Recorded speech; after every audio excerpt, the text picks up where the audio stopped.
So today we're going to work on a two-shot combination that you can use the next time you're out playing. Step one is getting the right ball. The ball we are looking for is a wide but floated dink on the forehand side of the court, or backhand side if you're a lefty. You may get this from either the cross-court player or the player in front of you. Either way, early movement is key to loading up for your initial attack. Your goal is to get plenty of weight on your outside leg while getting your paddle behind your contact point. Allow the ball to come to you for a little longer than normal, attempting to create a slight pause over the ball.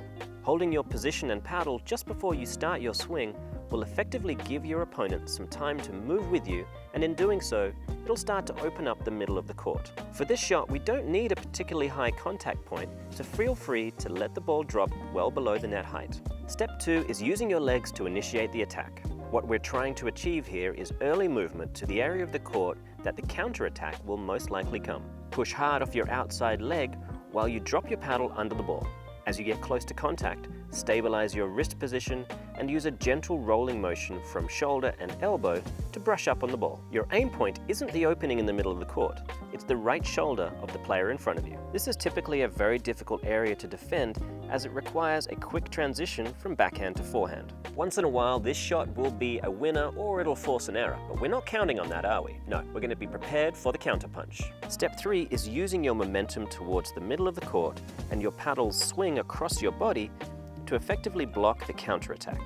If your attack has been well placed and with some element of disguise, then there is very little chance that your opponent is going to catch it early enough to get it back to your forehand. This means presenting the backhand side of your paddle with a good shoulder turn is your best bet to get clean and early contact for your follow-up attack. What happens next will depend on the effectiveness of your attacks. You'll either get a well-deserved paddle tap from your partner, or you'll be engaged in a fast volley exchange until there's a winner or a reset. Here are some common mistakes. Hitting the first attack too hard. This is the most common mistake, and it usually stems from players not understanding that an attack doesn't need to be powerful if it's accurate. The problem with launching the initial attack too fast is two things.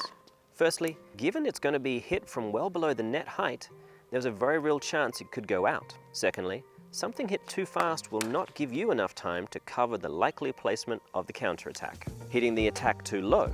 Trying to graze the net with your first attack is just inviting an unforced net error, and is also very likely to miss your target destination, the right shoulder area of your opponent. Most players typically keep their paddles close to waist height, which means it takes some time to not only open up the forehand side of the paddle, but also to raise it high enough to hit down on the ball. These factors ultimately lead to a late contact with an open face, giving you exactly what you want, a high backhand to put away. Using it against players with an unorthodox grip.